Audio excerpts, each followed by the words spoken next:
For the sign of Capricorn, hello and welcome to my channel. Just remember the bottom cards are paired with the top cards. And I'll be going through the past, present, challenge, and outcome.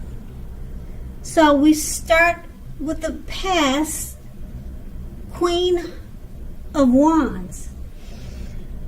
Now, with the Queen of Wands, it can refer to a woman. Now, this woman, she will have or would have had a lot of energy.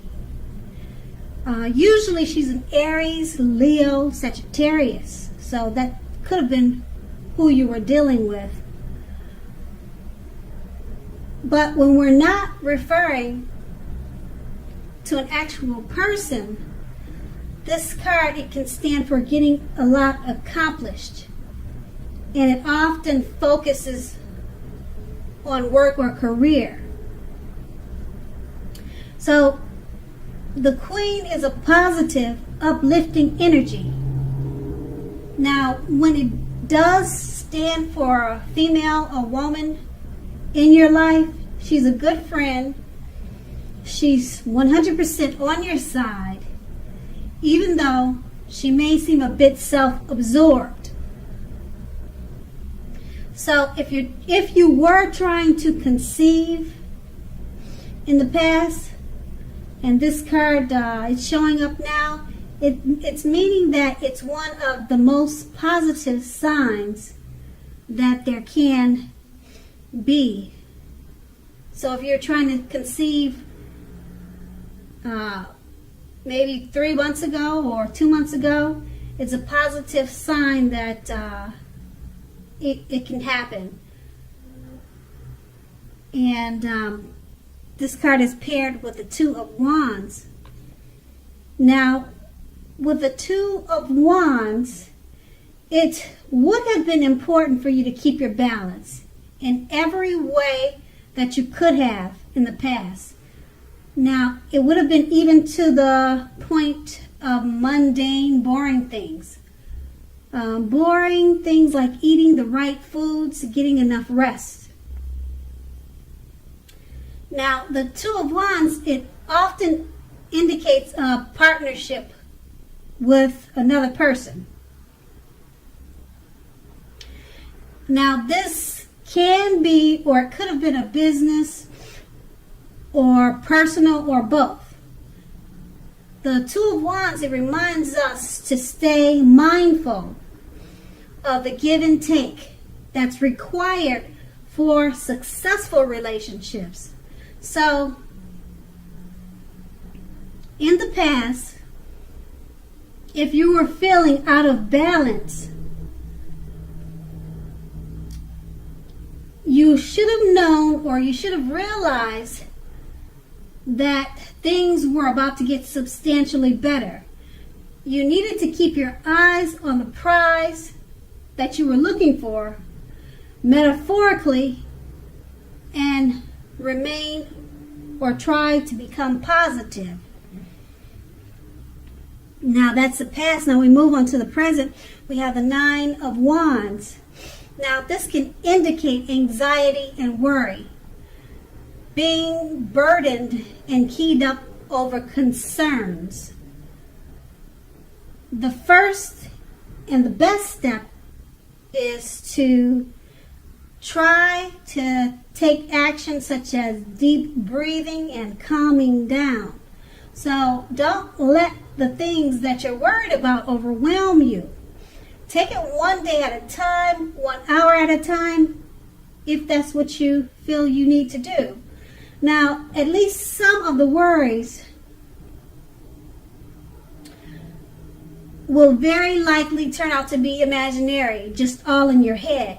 So try to get specific on what you're afraid of and pick it apart. Because if you think about it, what is the true likelihood of the worry actually happening? So comfort yourself, and If you need help, don't hesitate to ask for it. Asking for help is the mark of a strong person. And we have this card paired with the Page of Wands. Now, with the Page of Wands, people are usually warm, ambitious, high achievers. If you're not dealing with an actual person, the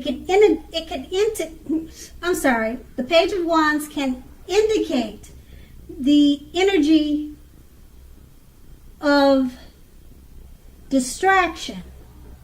So try to stay focused. Now this card indicates that things that you started some time ago, they're trying to come to life. They're trying to come to fruition. And it can also show a need for a few things, such as new adventures, new approaches, and new ideas. Now the page brings us positive energy. But we have to remember, we have to supply the follow-up.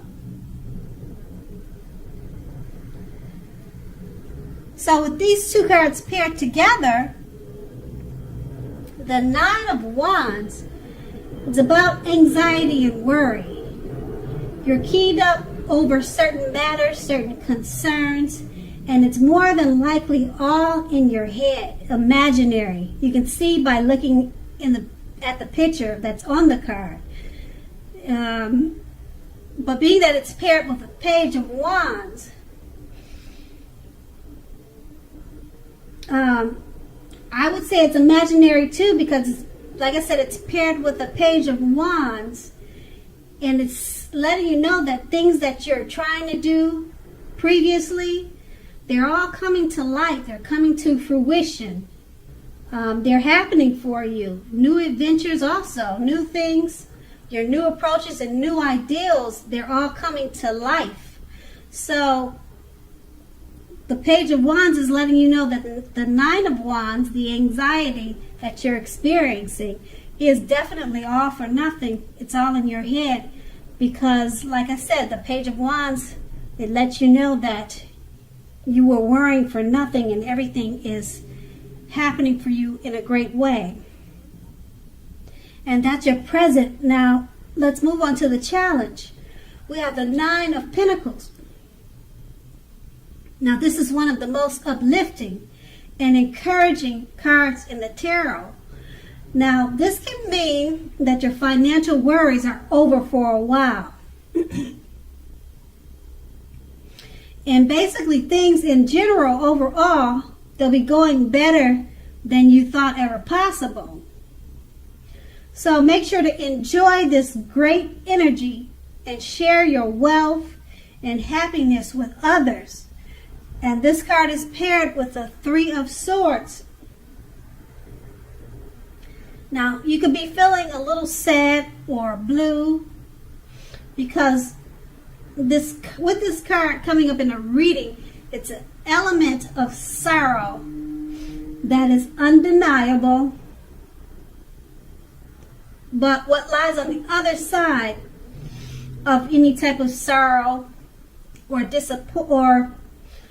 sorrow or sadness, it can be enhanced understanding and joy. That's what's on the other side of any sadness that you might be feeling now. So make sure to allow yourself to fully experience any sorrow or sadness that may come up now, so that you can move beyond it. Overall, this card can point to very deep emotional issues that must be addressed before you can move forward. So if you deny the pain, it won't make it go away. So you need to allow yourself to experience it, but don't wallow in it. You don't and you should not wallow in grief or sorrow for long periods of time. However, only you can decide how long is long enough, and others won't be able to decide that for you. Others will not be able to decide that for you. So with these two cards paired together, the Nine of Pentacles, you'll be feeling very uplifted and encouraged. Your financial worries, they're gone for some time. But for some reason, with the Three of Swords, you'll be having some type of, you may be experiencing some type of sorrow or sadness that may come across you at this time, even though your finances are great and you have a lot that's uplifting you and encouraging you. But for some reason, some sadness or some pain will come up your way with, like I said, with the Three of Swords. But you make sure, your challenge is going to be to make sure not to stay in it and don't wallow in it. Because you won't be doing yourself any favors. So try to focus on the Nine of Pentacles that you have, because that's one of the most positive cards in a reading. And then that's your challenge. So we move on to the outcome. The Four of Pentacles. Now this card, it can be about holding on to things, people, money, or situations longer than is healthy or realistic for you. So it's a sure, definite sign that you must look carefully at what you're clinging on to and whether others are clinging on to you in an unhealthy way. So make sure to relax and just know that the Four of Pentacles, it can point to anxiety, fear about money, and or clinging on to whatever it is that makes you feel secure. So the key here is to try to realize that being anxious and grasping does not bring security. And then we have this card paired with the Six of Swords. Now the Six of Swords is a great time for travel of any kind. It also can indicate movement, a change in where you are inwardly. Now, usually, as you can see in the picture, it's showing a change for the better, whether the context is internal or external. So think about where you want to be. Now, the Six of Swords, it's showing that at least a slight reduction in stress and strain. Now, these things may not be perfect, but they are going to be better than they have been in the recent past. So take this time to get your head above the water and decide where you're going from here. Even a short break or change of scenery will be helpful. This doesn't have to cost a lot of money. So with these two cards paired together, the Four of Pentacles, you're holding on to things too tight. Money, people, situations, you're holding on to them longer than it is healthy and realistic. And it's paired with the Six of Swords. Try to get out, have a great time, do some travel. It will help you relieve you of some stress of grasping, of worrying and holding on too tight. Because you're doing that more than it's healthy and realistic for you. So with the Six of Swords, you just need to get out and travel, even if it's a short trip or just a walk around the park. Try to do that more often to relieve some of your worries, and it would help you not to think about things that you're holding on too tight to. And that's your outcome. So Capricorn, I hope this resonated. As you know, general readings, they don't always resonate with everyone. Then again, if you like this reading, please like, subscribe, leave a comment if that's what you like to do. And I thank you so very much for watching. Have a great day.